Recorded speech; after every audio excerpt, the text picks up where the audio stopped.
Travis, you hear me?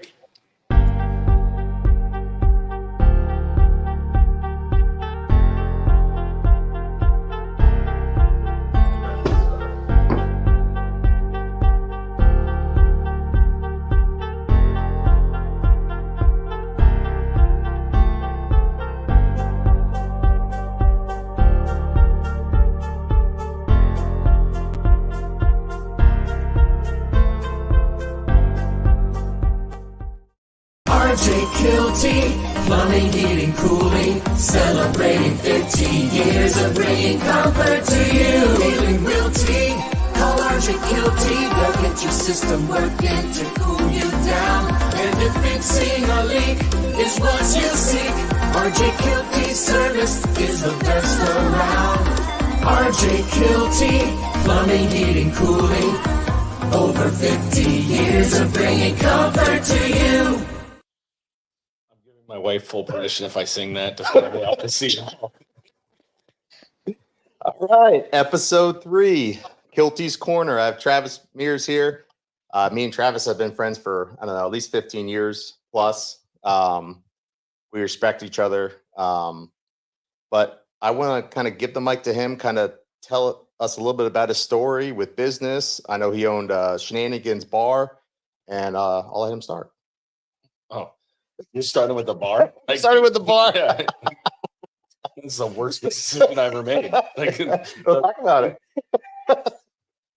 Yeah, so, I grew up in my family's business. They started in 89, not 50 years like you, but 30. Pretty close. Yeah, getting up there. That's all I ever did. And then I just had an opportunity to come across for the bar situation. And I was like, I wanted to try to do something on my own. And just a little extra side hustle, you know what I mean? Yeah. It was more than anything, but that business is not fun. That's not a business that I did not enjoy that. I mean, I made money and I sold it and whatever, but it's a very difficult business, and very retail in general, and that side of things is super complicated, and you need to be very good at it, and you need to be hands-on, and I couldn't be because I was still running Meares Plumbing. So just grew up in the plumbing business like you, and worked every summer vacation. We didn't have one, and I didn't go to college. I went to a PHSC for a little while, and then just worked as soon as I graduated. And just I realized that when I was out there digging ditches that I needed to grow the company so I didn't have to do that anymore, right? Correct. And we had a bunch of key guys around us that were still digging ditches too, and we wanted to make sure we continue to grow for them as well as us. So, just obviously fun stuff with family business, as you know. Always an adventure and a good time. But the bar situation was just kind of a side thing, and I did it for I think 7 years. Wasn't super involved, just on the sort of daily, just seeing the numbers and kind of trying to manage it from afar, and just didn't work out, Yeah. No, Do you think you got into it? I was about to say, do you think you got into it, brother, at that time, just because the age of your life, like you thought it would be a cool thing to do, and then you realized maybe not so cool? You think it was more of your age bracket at the time? No, I think it was just an opportunity that came across. I wasn't really in the bar scene back then anyways, but it was just more of an opportunity to, I know this sounds weird, but I wanted something that I started on my own. That doesn't sound weird at all. You know what I mean? I just wanted something that hey, I did this on my own without, my parents didn't have the groundwork for this. This is something I did totally separate from everything. It was my own, I guess, ego. I don't want to say ego because I hate that word, but it was my own, pride to do something else separate from Meares Plumbing, just so I could, just say I did it, I guess. That was really the motivation. Yeah, and I'm sure you learned a lot from that too. Oh, 100%. I mean, I learned a ton of different things, whether it was, personnel or, how to figure, mitigate through the county on starting a business. That kind of stuff is not just something you know. Yep. You know what I mean? And and when my parents did it and your parents did it 50 years ago, it's a lot different than it is now. So there's a lot more, politics that go through that, and figuring how to manage that and what the right way and what the wrong way is. So it was definitely a great life experience for sure. But obviously Meares Plumbing Electrical is way more deep and complicated and Correct. yeah, you know what I'm saying. I know. Yeah. One of the questions I wanted to ask was kind of that, and there's a lot of people kind of exiting the market with private equity and stuff. And I could kind of see why. The amount of pressure that you get, through the service side and the new construction side. So what are your kind of thoughts on that? Why are people leaving so much? Is it the money? Is it just they're burnout or? Well, I think for a lot of those guys, like when you talk about Bayonet, for example, those guys are a little bit older than us. You know what I mean? They're in their late 50s, where we're still young spring chickens. That's right. So we still got a lot of time left to continue to drive and grow the business. And what would we do with ourselves if we didn't have it? You know what I mean? Like there's some merit to that. Like it took my dad a long time to retire and figure out what that looked like and what he's going to do with himself. He just keeps remodeling houses and stuff. He buys a house in the Keys, remodels it. I'm like, why do you need to remodel? I'll tell you what, gentlemen, and both of you are, I would say, in a great position in life, right? And at the end of the day, as many people as they work with, and Tanner, you know this just as much well as I do in regards to some of these legacy individuals I'm working with. You're right, Travis. Like, what are you going to do with yourself? And I can't tell you how many business owners, into their 60s, into their 70s, and the purpose is gone. And it takes a toll on them, man. It really does. And they're like, well, what do I do with my life now? Because my sole purpose, was that company. And it's so important to have your mental health, in check and obviously to find your purpose after your purpose. It's kind of scary, honestly, man, because I see it everywhere. Sure. And I think there's a key though, like when every decision I make for the business and for my future is about how I want to live my life. So I don't mind the lifestyle I live, even going to work every day or whatever. Like I can, agree. We have certain freedoms and we have the things that we need, as business owners, which is the purpose of of owning a business, is to be able to do what we want to and can. And also, of course, we have to grind and we have to deal with the BS. But at the same point, if I was miserable and struggling every day, it would be a totally different story. Right. Yeah, I agree. And it kind of to touch back on like my dad, I'm sure Travis's dad are the same way. They're just geared to kind of run. And even my dad now, he's 70, 74, I believe. And he's either wants to come into work. He may not be working on work stuff, but he's working on personal stuff. He's, he has to be doing something. We built this building. He's remodeling, same type thing. He got, all of a sudden he wants to build a rental property in North Carolina in one of our lots. He's just geared to that, where he doesn't know how to slow down. He's not the kind of person who just wants to sit on the couch all day long and watch TV. He wants to do stuff. I think we're kind of, and I was kind of bred that way too. A lot of that stuff kind of came to me just watching my dad, but they're not the kind of people that are just kind of sit and do nothing. They got to stay active. My dad's flying or doing something. You know what I mean? Yeah, for sure. It's pretty cool to watch that. And as you know a little bit about, my dad, Tanner, same thing. But what was sad for me, and I've told this story a few times to a couple people, but when my dad was 83, I'll never forget this story. He told me he would wake up in the middle of the night with this great idea, with this great business idea. And then he would go, "What are you doing, bud? Go back to bed. You're 83. Like, you know what I mean? Like it doesn't stop. If you have a business mindset, it just never stops, which is also, I operate in a little bit of fear because of that, because I don't want to I want to check out at one point where I just want to enjoy my time. But it kind of scares me. If that's the kind of mindset we have, it will never turn off, Yeah, I don't think that's scary though. I think that's, who we are. Well, it's scary when you're 80. It's scary when you're 80 and you can't do shit about it anymore. That's when it's scary. That's what I mean by that. Like, not now. I'm excited by it now, but I just don't want to ever get to that age and I'm like, man, like your relevancy is gone. You know what I mean? That's what scares me. I'm sure your dad wasn't scared. I'm sure he just was letting those gears turn and just continuing to, Yeah. feel it, whether he was doing anything about it or not. That's one thing, but he definitely wasn't upset about it, I'm sure. No, for sure. No, and I think you're just in a different part of your life. I think your mentality changes, but I don't think you lose that thing where you could turn something off, because I think that's always there, and then you just push it to something new, something else. You know what I mean? Remodeling or whatever. Good stuff keeps your mind active. Versus my fear would be to kind of sit on the couch all day long and kind of turn into a potato. You know what I mean? Yeah. So, you know what I mean? I guess there's two sides to that.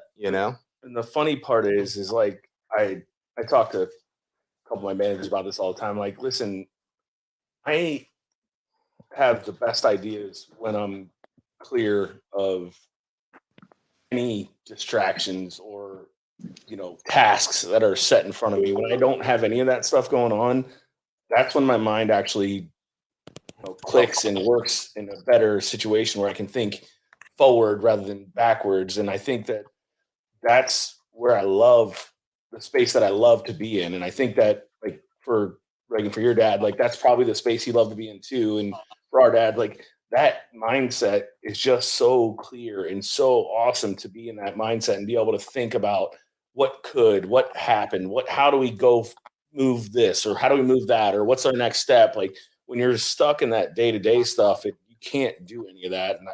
And I really preach on this because I want my guys to be clear on, get your mind where you don't have something right in front of you right now, and think about, of course we all have families, we all have our own personal stuff going on, but if you can get to a point where you have a moment to just see forward and think about different things, I think that's where the happy place is for a lot of people like us. Yeah. Sure. No, and I agree. And I tell my managers, I tell them almost every meeting, your job is two things: to make your job look easy.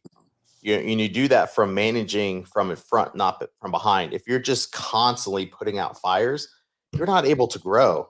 You know what I mean? And that's going to put you in a bad place. So it's tougher because you need to spend that extra time and focus to get in front of stuff. But once you do, I mean, your life is going to be so much easier. Yeah, for sure. 100%. All right. I got something, boys. So one of the questions, we're a family business. You're a family business. We've had, I've had relatives and stuff like that work with us. My dad always told me, he's like, when I started to make money is when I finally got rid of all my relatives and stuff. So what's your guys' secret on working with family? I know your mom's involved, your dad's been involved, everybody, Don't do it. Is that a secret? I don't know. It's definitely a learned skill.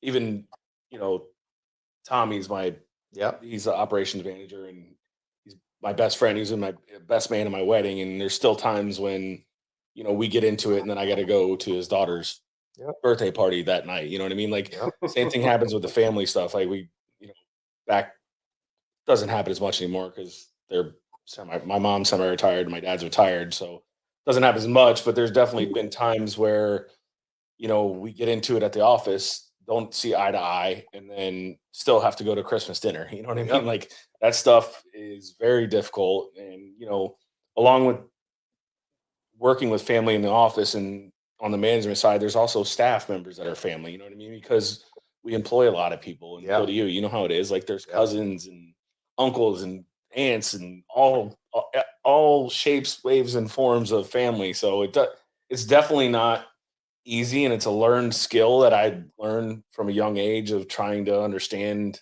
how to mitigate through it and shut it off when you get home. You know what I mean? Or shut it off when we go to dinner or go to a birthday party. Like, figure out how to understand that we've got to try to leave stuff at the door. You know what I mean? It's hard. It's very difficult, but if you don't do it, then you're going to destroy relationships with your family. And that's, obviously for me and you and a lot of us, that's very important. It's the most important thing. Right. Exactly. So family is, without 100%. Nothing else matters. Right. So you got to figure out how to shut that off, and it's not easy. But if you understand at the end of the day that that is your family, and that matters more than the bottom dollar or the decision that you guys don't agree on, or whatever the case may be, you can understand that going home and just respecting each other as a person beyond the office is huge and really a learned skill. It's not something you're born with for sure. You know what I mean? You got to go through a lot of crap to get to that point. But once you do, it's, you know,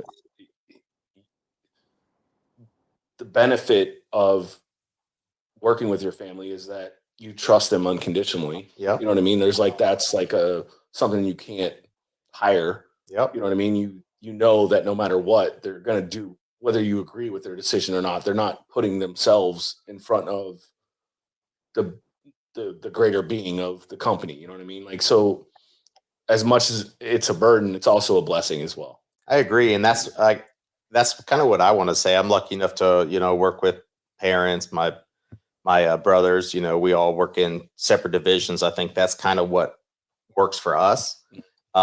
Is we're kind of in charge of different things. You know, sometimes I could tell some people might get animosity, think some people are doing more stuff than others, but honestly, the best thing that I've been able to do is just to wash that out of my mind and just work. Right. And I think the hard part is, you know, some people think that, you know, maybe this person's not doing as much as this person, but you're not in that person's shoes. You know what I mean? So it's easy to say that. So, you know, we've done a great job of just all working, doing what we need to do to keep the business going in the right direction.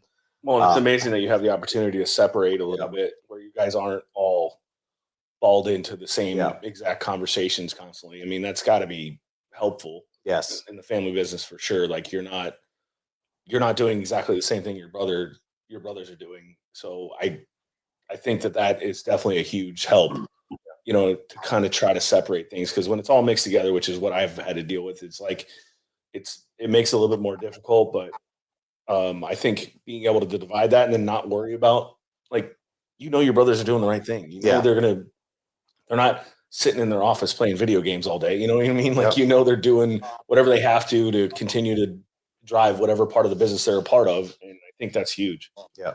No, Travis, I got something for you, brother. Sure. What culture for your company? So, like, is there a standard? Like, is it a meeting every day?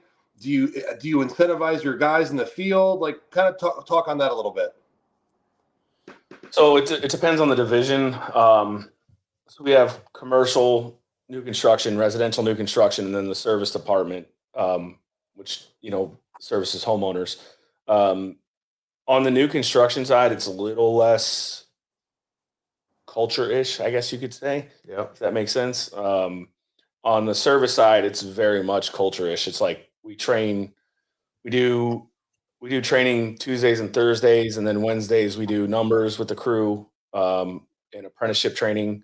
So the guys are always together talking about it, and the trainings could be communication training, it could be technical training, it could be you know, personality evaluations, it could be a million different things that we train on, and that just kind of brings everybody together as far as that's concerned. And then the new construction side, they train and meet once a week, which isn't as much as the service side, but it's enough for those guys, I guess, if that makes sense. I mean, the service side, the culture is a little bit deeper, and those guys are a little bit closer because they're interacting a little bit more, where like a new construction guy comes in the shop, goes to a job, comes back, doesn't talk to anyone else the rest of the day, where the service guys are kind of cross-referencing each other constantly. So the culture there is a little bit deeper, and it's more of a natural culture. It's not like a forced one, but we just ensure that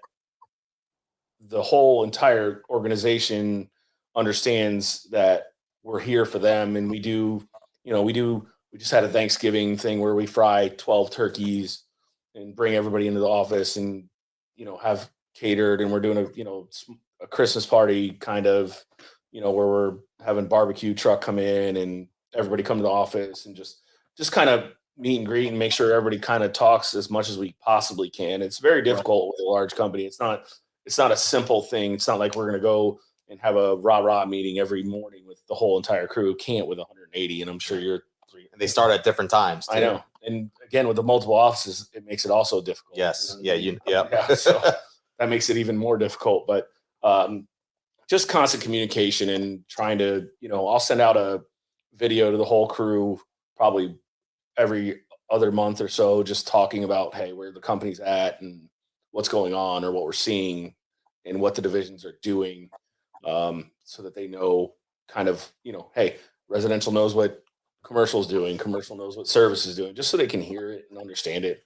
And we'll get guys will be like, hey, I want to try to go to the service side, can I? And I'm gonna be like, well, let's talk about it and we'll think about it. And the service guys will be like, hey, I want to go to the construction side. Yeah. Okay, let's talk about it. Let's see if that works for you. If it's a better fit, then we want to make sure you have a home no matter what. Yeah. Right. Yeah. Right. The biggest thing that people probably don't realize is service and new construction are pretty much two separate businesses. 100%. The way you manage the people, the way you have to. So new construction is every single penny counts. If you could stretch pipe, you'd have to stretch it. You're dealing with such small margins. Everything has to go perfect, from ordering to, setting out all the stuff for the jobs. Everything has to be perfect. In service side, it's, and those people on the new construction side are different personality as well. They don't want to talk to homeowners. They just want to do their job and kind of go home. You know what I mean? You create a culture. Honestly, that's what it is. They don't want to have to talk with customers, make sure they're okay and stuff like that. They are really talk to office people. They don't want to talk to anybody. Yeah. They don't want to talk to anybody. But I can respect that. You know what I Yeah, mean? That's their life. They don't want to deal with any of the other fluffy stuff, I guess you could say. And they just want to do their job, go home. They do a good job. We make sure they do a good job, and that's it. And it's so hard to have, our office, we've gotten a lot better, but there used to be like this big divide. It was service and new construction, you know what I mean? Because even the managers are different. Oh, you know what I mean? For sure. Yeah, because you have to manage those people differently. So and then on the service side, there's a lot of like Travis was saying, personality trainings, and there's a lot more to it. It's all about customer service and taking care of the customer. That's all that matters. Time doesn't matter as much as long as they're taking care of the customer and making sure we're securing that customer and having recurring loyal customer that's gonna, say good things about us. The rest doesn't really matter. You know what I mean? Yeah, for sure. We hire communication skills more than technical skills on the service side. We can teach them how to fix a water heater. That's not, we have the skills and the tools to do that. You can't teach somebody how to be, personable to a homeowner that's sitting there upset because they don't have hot water. Yep. You know what I mean? That they're not calling you because they want you to come to their house because it's going to be a good time. Like they're calling you because they're pissed off that they gotta no hot water. So they're missing work, right? You know what I mean? They're missing out on money. Right. Their emotions are really high. You know what I mean? Yeah. So for a new construction guy, he doesn't have to even deal with any of that. He goes to the job site as long as it's ready and everything's all right. He just goes, does his job. And that's all. That's all that matters is his technical ability. Where on the service, it's definitely more about communication skills than it is the technical side.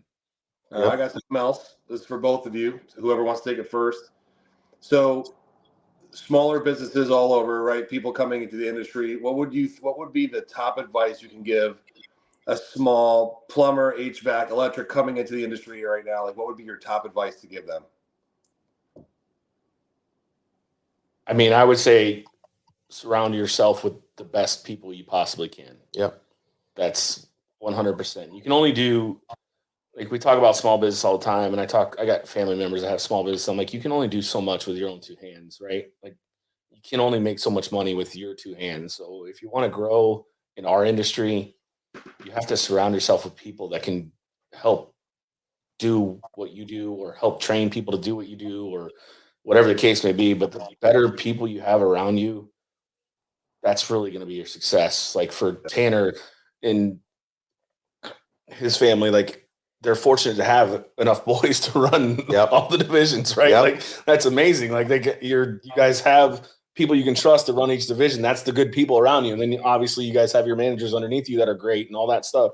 Same thing. Like, my parents, I'm not bragging on myself, but they're fortunate to have me be able to, take over, because what would they do without it? You know what I mean? The company would just be whatever it was and move on. You know what I mean? So I think the biggest thing is just, and again, like I hired Tommy, who's my best friend since high school since middle school, and hired him in as just a new construction guy, and then just kept working with him and where we could, where he was best fit, because he is a smart dude. So I knew I could put him in a management position. You know what I mean? Like, you find those people around you, and then he's hired a couple of great managers that are just like so loyal and so good and care about the company. Like, getting those people around you and just having the same understanding of where you're going and what you want, and knowing that you're telling them that you're going to grow because you want them to grow, Yep. and them understanding that vision is super, super important. Like, as long as they're in there for the long haul, I think the people are the most important. I talk about this all the time. We're in the people business. The customers are people, our vendors are people, our staff is people. We are literally in the people business. There's no way around it. We're not selling Nike shoes on a shelf or a beer at a bar. We're literally in the people business 100%. So that is the key and the most important thing, I think, for any people in our industry to succeed. Yeah, I 100% agree. I mean, it's all about the people. Yeah, same thing. You got to have loyal people. You got to take care of them. Same. I have a lot of managers, and they're not just.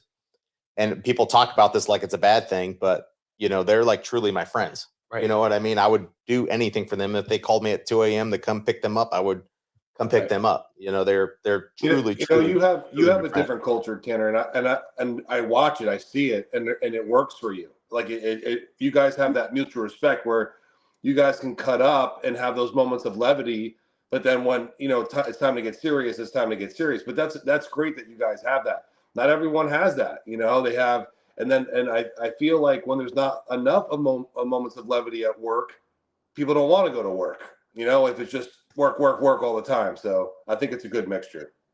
Yeah. Yeah. And we're in a different culture now too, where, I fight with my mom's still part-time. So she'll come in there and she'll go, Susie over there is on her phone all day. I go, okay, well, if she's doing her job, I don't really give a shit. Like, yeah, you know what I mean? Like, we can't stop that. And we can't be tyrants. And, she doesn't understand a lot of times where I'm like, I can work from anywhere nowadays. Like, I can work from my phone pretty much anywhere in the world. You know what I mean? Like, I have access to everything. And it's a crazy culture change of where, when our parents grew up, it was be in your office at 7 a.m. and don't leave till 6 p.m. Like, that was it. Like, that's your job. You go in at 7 and you don't leave. You're first one there, last one to leave, that whole mentality. And it's like, Travis, we grew up in that. I'm not that much older than you guys, and we all grew up in that same era. It just changed in the past, I want to say 5-6 years, where it's been like, now it's accepted, right? Like, it's all of a sudden, I feel like it came on like that, where it could be accepted everywhere. But then you see people like Elon Musk saying his office isn't productive anymore because everyone's sitting at home. So I think it depends on the company, I think, right? Yeah, I'm not a big work from home kind of guy, even when we had the pandemic kind of thing. Right. You know what I mean? Just because, to me, and I think Travis will say this too, it's so much easier to manage somebody within a building versus trying to manage somebody. Even we have the tough job of trying to manage people in trucks and on jobs and stuff like that we're not directly, they don't have a supervisor kind of looking at everything they do, how they're talking, you know what I mean? We have ride-alongs and stuff like that, but that's not every single day, So, and my wife, she has a work from home job, and she's one of the people that actually do work, but I do hear her talking about, oh, this person hasn't done anything all day long. That, you know what I mean? And they, are happy to kind of say that. So, well, and I think the work from home thing too, for me, it's not even about, sure, we can all figure out how to measure productivity, right? Like, and a lot of companies are doing, they're measuring keystrokes and, screen time and all this other stuff, which I get. But for me, the creative and learning, I don't know if I'm saying that right, but so if I'm in an office and, Julie's over there and she's doing something right and I overhear it, or in passing, we talk about something that she learned or did or whatever. Like, there's just so much creativity that can happen when you're in person versus on a Zoom meeting or something. Like, I just feel like the collaboration is huge. It's camaraderie. Culture. It's the camaraderie. The camaraderie is tenfold because you get that instant gratification of, good job, Susie. You know what I mean? That's pretty cool. You're right. That wouldn't happen on a Zoom. or very Right. unlikely to happen on Zoom. I think Tanner and I talked about this briefly, but Stacy Kemp built that beautiful building in Yep. Trinity, and she's like, yeah, no one's there anymore. Right. Mhm. So, but you're right, but they're measuring keystrokes, and that's a lot of companies are just paying attention to that, paying for that programming to see if you're working all day, which I don't like that either, because if you really think about it, you're really getting babysat at home, because if they're measuring your keystrokes, like, you're just going to feel like, I mean, if you're working, it should be a non-issue anyway, but think about that. In the back of your mind, you got to know, like, oh shit, I can't get off task because they're measuring my keystrokes, Yeah, I don't want to manage like a dictator. That's, I'm not that kind of a manager. I'm the kind of like get in the ditch and kind of help you up kind of a thing. I'm not that like, boom, tell somebody what to do. And I think you have to almost be like that, right? Don't you have to be like, oh, well, you didn't have as much keystrokes. You weren't doing this. How come that, you know what I mean? That's if you're managing that way, that's the only way. Yeah. Otherwise, how are you calculating their workload? Yeah. You have to, and my wife's company, they have like a huddle in the morning and a huddle in the afternoon. And there's a lot of meetings where I feel like a lot of stuff doesn't get done. I feel like they're just having a bunch of meetings to make sure everybody's working. But like in between the meetings, there's not a whole lot of stuff getting done. I don't know. I'm just not that kind of a guy, I guess. Yeah, me neither. I mean, I love going into the shop every morning and saying good morning to everybody. Yep. You know what I mean? Like that makes me feel good if for no other reason but selfish. I don't care. But it makes me feel good to see everybody and say hi and good morning and how's it going, whatever, and just have those, candid conversations, because that's really what it's about is, and of course, if you're, have 4,000 employees, I mean, how can you do that? I get it. I don't condone the whole work from home thing. And we have to, and again, like you said, same thing when you're here, you're not over there measuring her keystrokes and saying, how many keystrokes did Susie monitor today? No, you're going to go by her office, see if everything's good and she got what she needed to done. You don't care if she's on Facebook for a minute or texting her husband or whatever, you know what I mean? I think interaction is so important between individuals throughout the course of the day, because I'm telling you, this world has become, I mean, people are lonely in general. I'm not going to get all emotional right now or anything, but if you think about it, like, there's a lot of people that are lonely, and especially when you're on the top and you're a top producer, you're really lonely because you're not on everyone's level all the time. But I will tell you, what I've recognized over the past year is a lot of loneliness, because people are just simply on their computer. They have no one around them. I have a friend that works in insurance and then feels very disconnected because they're at home all day on the computer versus being interactive with people. I think it's taking an emotional toll on individuals for sure. I agree. You're not having that camaraderie. You're not creating you don't feel like you're part of something. And I feel like in this world, and I think that's probably maybe why we have so much turnover nowadays, because you're just literally a number and they just boom, they cut you so easy. You know what I mean? And so you're kind of living like that too. And I don't know. That's just I also, you know what though? Also, I think what's really going to be bad, gentlemen, is that the next generation is so conditioned to be working like this, and they're so conditioned just to be disconnected from people. When they get injected into the real world and they have real world conditions and real world conversation, they don't know what to do. I mean, they're almost like taking back, and then those moments of levity that we all appreciate, they wouldn't even know how to handle that, or a snide remark or a sarcastic remark, because they're not even introduced to sarcasm all day, because they're just on the freaking computer looking at their screen. So it's going to change here in the next. And did you see what Home Depot's doing, guys, with the $50 million? They're investing $50 million into building trade business, training. Yeah, I saw that. Yeah. 50 mil. I mean, to them, 50 million is a drop in the bucket, but still, that's how scared they are, because they know, oh shit, it's coming. There's no one out there to do the job. I mean, how hard is it now to fill roles, gentlemen? Right? Yeah, it's hard, and I'm sure Travis will say the same thing. Our best people are like the homegrown people that we got them when they were young. We taught them the way that we want to do stuff, and they excel. Yeah, I've had this argument with my managers a bunch of times. I go, tell me one time when there's been a line of 40 A-plus plumbers standing at our front door. Never. I go, that's never happened in my career. Nope. Did it happen before I was around? Because I'm pretty sure it didn't. I'm like, that's not a thing. I go, I get it. And then I went around the room and I talked to him. I go, okay, I go, first of all, all my managers have been with me. I go, what did you do before you worked here? Oh, I changed tires or I waiter or whatever. Like most of them have been with me 20 plus years or whatever. And they didn't really have a career before us. I go, okay, well, tell me about your top guys. Which on each team, which one's your top guys? Where do they come from? Oh, I trained them up.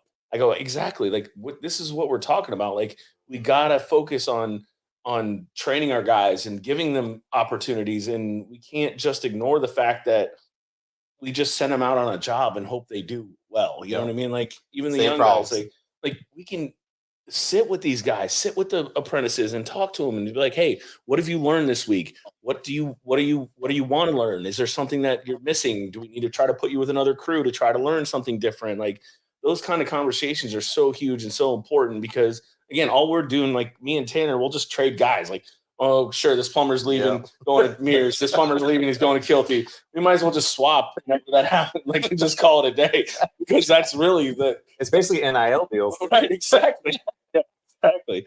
So like it's not for us, it's the same thing. It's just like in trying to get your team to understand that and focus on that because they're old school. A lot of our managers are old school or older. They're like, screw that. He just needs to learn how to do his shit and go and do the job. Like, why can't he just learn how to, I rolled copper for 20 years, like, and instead I'm like, yeah, I know, but he's not doing that. And he needs to understand, and you need to communicate to him and try to help him understand or her understand, what they need to do to progress themselves. And we talk about all the time, like if all you do is show up to work every day and expect to succeed, then you're not doing yourself any justice as far as apprentices are concerned, because I'm like, you need to go home and study, like kind of try to learn, watch YouTube videos. Like you could literally learn how to fix a water heater by watching a YouTube video. Like there's enough data and information out there now that you don't have to just wait and hope you're with, Ed, who's been here 30 years and knows how to fix everything on the planet, to go work with him because that's how you're going to learn how to fix this. No, that's not the case anymore. You can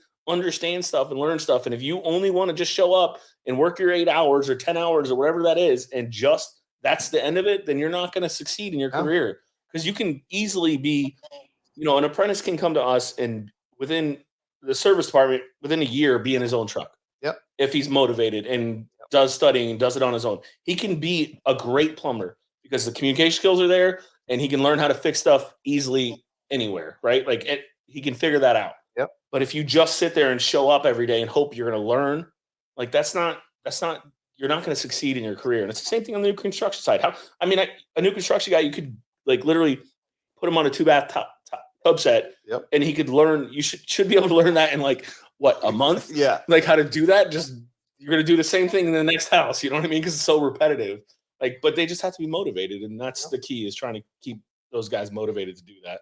Yeah, that's 100%. So like same type thing, new construction, you can learn a phase really if you really, really want to, and you insert yourself with the plumber because some of the plumbers don't want you to help you as much, Right. You can learn that in 3 months. You could be all phase easily in a year. I'm not going to say you're the best plumber. No, you may not be the efficient. You're going to keep, getting better and better, but you could learn all that stuff like within a year. Then I have some people that, have been 3 years and they still don't know how to do something. You know what I mean? One phase, I'm like, we don't have any 3-year helpers. Yeah. I'm like, there's none of that. No. We have a couple, but they're just, we need them to, mow the yard sometimes. Yeah, What I mean? exactly. That's it. Yeah. Trap. But what Travis was saying too, real quick, is, it's, and I have to, and it's different from, we do a little bit better job maybe in service than new construction, but bringing these guys in, especially I think where we fail a little bit is bringing these guys in, especially apprentices, and talking to them more often, seeing what they want to do, figuring out what their goals on. Do you want to be a supervisor? You can. Do you want to be a manager? You can, but you're going to have to do all these things. It's not going to be just handed to you. You know what I mean? You've got to be, a shining light out there with a good attitude. You have to learn and master your craft. People are going to have to respect you. Yeah. You have to follow these steps to do it. It's not, this day and age, a lot of people want to have stuff handed to you, and it's just, that's not how our organizations work, Yeah, no. So Travis, really quick, man, because we're actually at 40 minutes already, believe it or not, gentlemen. Crazy, flies like that. If you're willing, what is your number one source for sales do you think? Is it your marketing strategies in regards to social media? Is it a billboard? Is it your trucks? Is it word of mouth? Like, what is number one for you? So that's kind of, again, we're a little bit different. Well, same thing with you guys. Like, some companies only do service, some companies only do new construction. So the new construction is more cultivated relationships over the last, I don't know, 35 years or 40 years, whatever. But the service side, when I started that division in 09, because we didn't do it until 09, we did no service at all. I started with networking, every chamber event, every real estate group, every BNI group, anything I can get my hands on. I spent all my time on that because we didn't have any money in 08 when the economy tanked and we were all new construction. So that didn't, that was really a struggle for us, but that's what I focused on, is just spending all my time on that stuff. But eventually what happened is you just create a brand. And I think that's where most of our business comes from. I mean, of course we do all the internet marketing and all the things, all the things you can put on a whiteboard and say we do these, but realistically, most of our business just comes from our brand. People seeing our trucks, recognizing us, knowing who we are, seeing us in the community, because we do a community event. Same thing as you guys at Kielty. Like, you guys do the same things. Like, we just kind of make sure we're involved in everything as much as we possibly can, not just for the recognition portion, but because we care and we want to give back to the community that's, given us what we have. But, same thing, just having that consistent brand, same wraps on the same trucks and the same logos on the same things all across the board.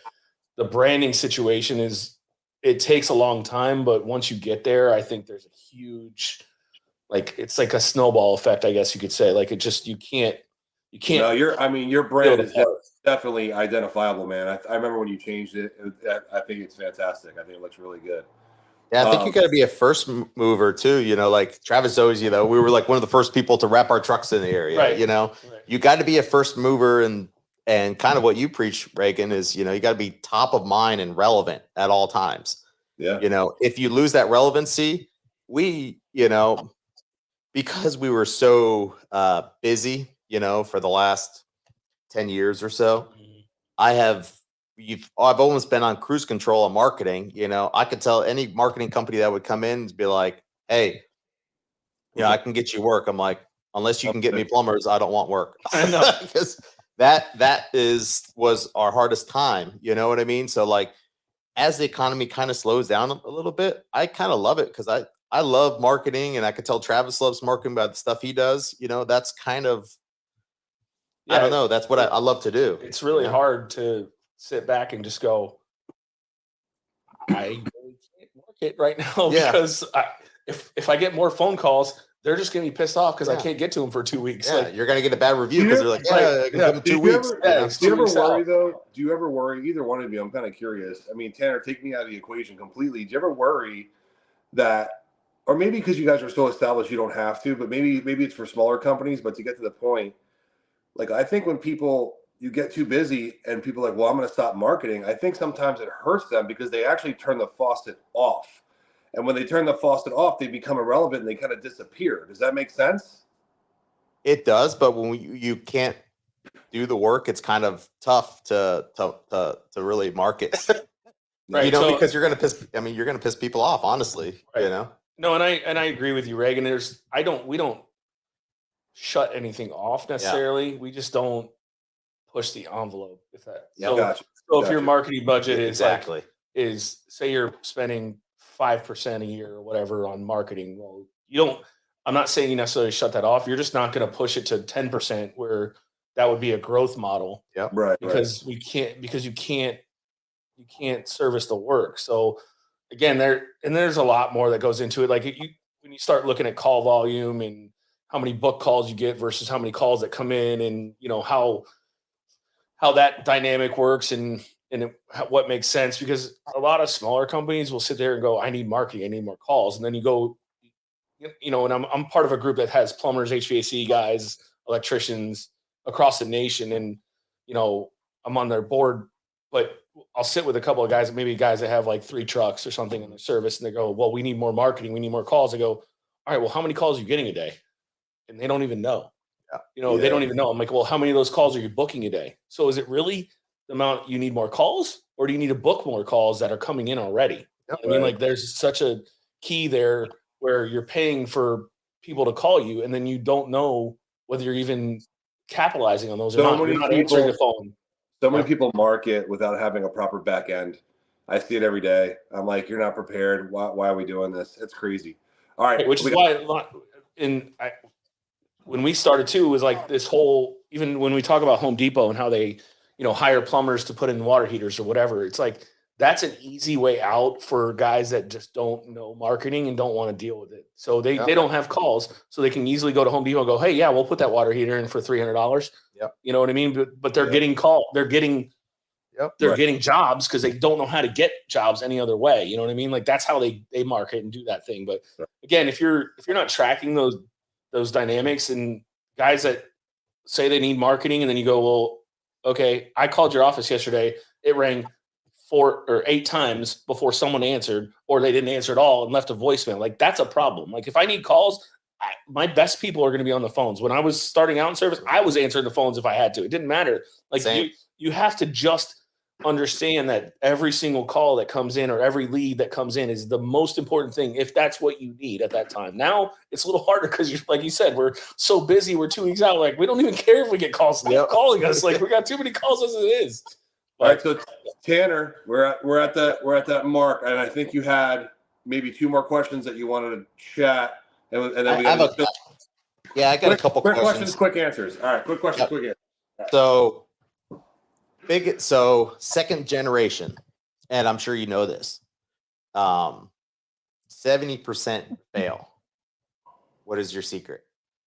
I don't know the answer to that question. Yeah. I don't. I mean, I've known what I've wanted to do, following my dad's footsteps my whole life, and saw him go from 0 to where he's at now, house in the Keys, living his best life. Like I've watched it from when I was a kid, us having no money to where we're at now, and just knowing that I had an opportunity.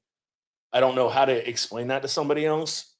I don't know how to, give that to somebody else. I think it's more internal in trying to understand drive. Yeah, it's just that drive, like that. I just knew I knew what I wanted. I knew I didn't want to keep the company the size it was. I wanted to drive it forward because I knew I've just always been a sponge with everybody around me. Other people, doesn't matter, business owners, everything, same thing. That's why me and you can get along, and we're not like, I'm not worried about you being my competition. I don't have any competition. Myself is my own competition. That's why we're sitting in this room together, because I don't care. And neither do you. You know that we're our own worst enemy, and that's the only person that's going to beat us is ourselves if we don't execute and do our job. So I guess it is just drive and just trying to make sure.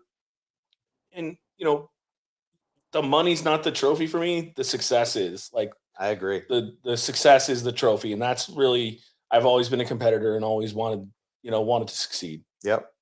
Love and kind of real quick, I'll go over with me, but and Reagan, we talk about this a lot. Like, who are the people that you can call on? And honestly, me and Travis, we talk all the time. You know what I mean? If we have a question, we could be QuickBooks or anything, plumbing related or whatever, I have no hesitation to call Travis and he's going to give me an honest answer. You know what I mean? There's not a competition there. We're working together. The better that we could do and help uplift other plumbing and HVAC and electrical companies, the better it's going to help our community. You know what I mean? So honestly, that's all that matters to me. But I don't know where that old school thought process was, because even my parents were the same way. Like, I'm like, I don't care. I'll share the books with anybody who wants to look at them. I don't give a shit. Like, you want to see my books? I'll show you. Tell me where you're doing better than me and where you where I'm doing better than you. That doesn't. It's not gonna. There's enough business. It's not like, sure, when we get in the new construction world and we're fighting pricing with builders, and when there was no work, maybe there was something there, but still, at the same point, it's not enough to matter. It's just business. It right, doesn't, exactly. You know what I mean? Right. I don't look at it like I hate, and right. And I think where people fail, because I've had, my dad has told me at least 3 people, I know other people, their job, their business plan was to put RJ Kielty or Meares out of business instead of coming and talking to us to help them. Right. So stupid. Instead of focusing on their business is their demise. You know what I mean? Like we could help, we could help you instead of like I'm slow you having clapping, animosity bro. towards success. I'm slow clapping right now because that's so many people want to see the demise of other companies, and it truly, you hit the nail on the head. It is their own demise because they focus so much on others when they could be focusing on themselves. Well done, dude. Nailed it. Nailed it. Yep. So we got 2 questions that came through the feed. So Marcia asks, what is the most important quality you must have to be a leader? Oh man, it's just being able to communicate with people. Yeah. And Literally, I would say that exactly like that. That's really it. It's just don't be a tyrant. Just be able to listen, give direction, show that you know the answers. So in my career, I used to be a little bit more of a hothead than I am now. Yeah. I've grown a lot, and I just don't get mad. Sure, I might get mad, but I'm not gonna get mad at somebody and like scream at them in the middle of the office or something like that. You know what I mean? Like and I go in my office every single morning and I say good morning to everybody there. Like it's so important to me to say good morning to everyone. I walk around the office, good morning, good morning, good morning. I don't just go into my office and go start doing my shit. I go around and I make sure everybody knows that, hey, you're important to me. And again, as a manager and a leader, I don't know every single person on my staff. There's no question. I don't. I can't. It's impossible. There's 180. You got fucking 400 or whatever. But I don't know everyone on my staff. But I know every one of my managers on my staff that I see every day, and I know what their life is like, what their family is like, what their home, how many kids they have. Though I know all of that stuff because it's important for me to let them know that I do. And again, talking about a leader, obviously you have all the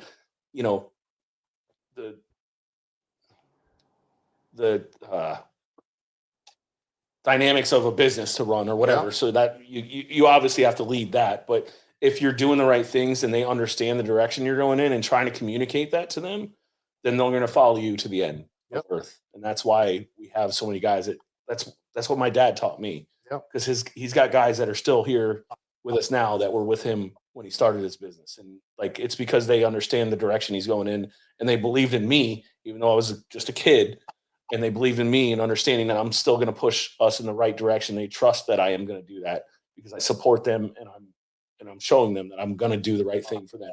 And I constantly communicate that to them. The reason we're growing is not just to grow.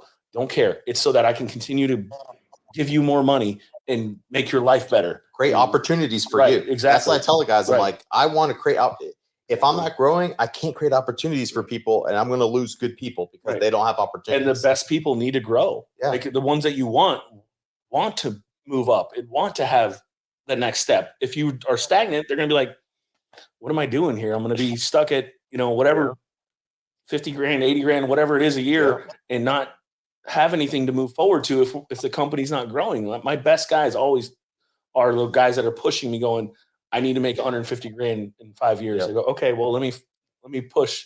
Let me see what we can do to push and keep, here's how we can do it. I'm going to need your help. Right. Of course. 100%. I go, if we all are on the same page and we're going to get there and we'll all be great. Yeah. So, all right. As leaders, how do you prevent external people from creating internal chaos? I did go to Florida State, so I don't know. I've made Can't even make a playoff game undefeated. I mean, Jesus. I still get upset. How do you get undefeated and you still can't even make the playoffs? So it says sometimes people are very different. It makes it difficult. How do you address these types of issues to prioritize your business culture? So the question was external. As leaders, how do you prevent external people from creating internal chaos? Well, I think it's our job to deflect, right? I honestly just don't care about what other people No. outside my organization. I 100% agree. I don't think that. Don't waste time on that. No, don't even put any energy into that at all. Like, Yeah. if you're doing the right things in your company, then the people aren't going to want to leave, regardless of what external things come. And you know what? If there is some external something comes up and they're going to leave, then they're going to leave. There's nothing you can do for that. I mean, this isn't the same thought process, but there was this saying that goes, "What if I train my people and they leave?" Well, what if you don't train them and they stay? Yep. You know what I mean? Like, there's that I thought process. love that. Like, I heard that. I know, love that. I know. So it's like it's the same thought process. Like, if these people are going to leave, then you're not giving them a reason to stay, or they weren't going to stay at all. Yep. You know what I mean? Like, it's not a problem. Like, it's just either you're going to create a culture and a place where they want to be and stay and understand the direction in which we keep talking about going, your direction, the direction we're going, the direction we're going, the direction we're going. If they understand that, then they're not going to leave regardless of the external bullshit that comes across. Like, it's just not going to happen. And the ones that do we're gonna leave no matter what you did or what you tried to stop from happening or stop from somebody externally coming in. Like, you know, if you put an ad out saying we're hiring plumbers and there's this huge bonus and whatever, okay, well, if they're gonna leave, they're gonna leave. Like, there's nothing I can do to stop that, right? Yep. But if I create enough, you know, understanding of what direction we're going in and where they can be in their career and what can happen, then they're going to want to stay regardless of any external bullshit that comes across. You know? No, exactly. And kind of same type thing. Like, who cares if it? People kind of gossip? And I know we've talked about this too, Reagan. Like, Yeah. who cares? I mean, those people are honestly have issues with their life and they want to gossip about stuff. It's not going to help you. It's not going to help anything to gossip about people. I just push those people away and I kind of turn the switch off because I really honestly don't care. You have to. I don't understand how people could just take the time out of their day to go off on a social media tangent. I'm like, don't you have any, like, you must literally have no life if all you are on is social media talking about other people. And that's a sad life. And if you let other people manipulate your mind, that says a lot about you too. So it's a lot. I could easily do that. I got, we have a lot of problems where we come in, we never know. There's so many trucks out on the road. Somebody may get into an accident, or this person got hurt, or there's an issue on this job and this builder's calling. I could easily be a negative person, but what is that going to do? Is that going to make me feel better or do anything? No, you just address the problem and you brush off your shoulders, get the monkey off your back, and you move on. I mean, to me, it's pretty simple, For sure. Well, gentlemen, the thing is that like we talked about, Tanner, I'm not talking about monetarily, although you're very successful men. That's a 1% mindset. And what I mean by that is you don't think that way. We can't think that way. The mental fortitude is way ahead of everybody else, because that's why you're in the positions you're in. At the end of the day, yes, you both grew up and the businesses grew up, but you're launching these businesses now into a different direction. You're taking it like Travis, doing the service part of things. Tanner, the things you've done to market that company are absolutely phenomenal. So you're taking it into a completely different realm. So you guys are way ahead of the game, and I don't know. It's just sad though, because that is out there. People will attack, and they'll attack the best of the best, and that's what you guys are. But you have to ignore it, just like Travis said. I love it. It's kind of funny that we're both kind of close to the same age. I know you're younger than me, but but that we've actually taken our companies and done what we've done. So I'm super excited to be in the same conversation. You're not even done yet. You're not even done yet. Oh, hell no. No, I want to keep pushing, and Reagan, I talked to you about my plan, but I want to keep pushing and growing, and because like we've talked about this whole time, it's all about people, and they have to have the opportunities. If you're not giving them the opportunities, you're not going to be able to retain good talent. 100%. Yeah, no, I'm looking forward to working with you more, Tanner, over the next year in regards to, what, really quick before we get off, Travis, I kind of wanted your opinion on things because you talked about training really quickly. We got to wrap this up real quick, but aren't you all about training your staff to where it's okay, they can learn from you, and if they want to go start their own business, good, you'll probably help them, right? Like you'll probably show them the recipe. Oh, 100%. I've had one of my main supervisors started his own business, and I gave him. Well, funny part was he goes, "I want to start my own business." I go, "All right, cool, that's great." He goes, "I'm like, just ask him why." He goes, "I want more time off. I go, well, if you're starting your own business, that's going to not be That's the situation. definitely not going to be the situation, But especially no, the first 5 no, years. anyone that wants to get their master's plumber license, I'll support them. We'll pay for their classes and help them get it. If they want Wow. to start their own business, That's awesome.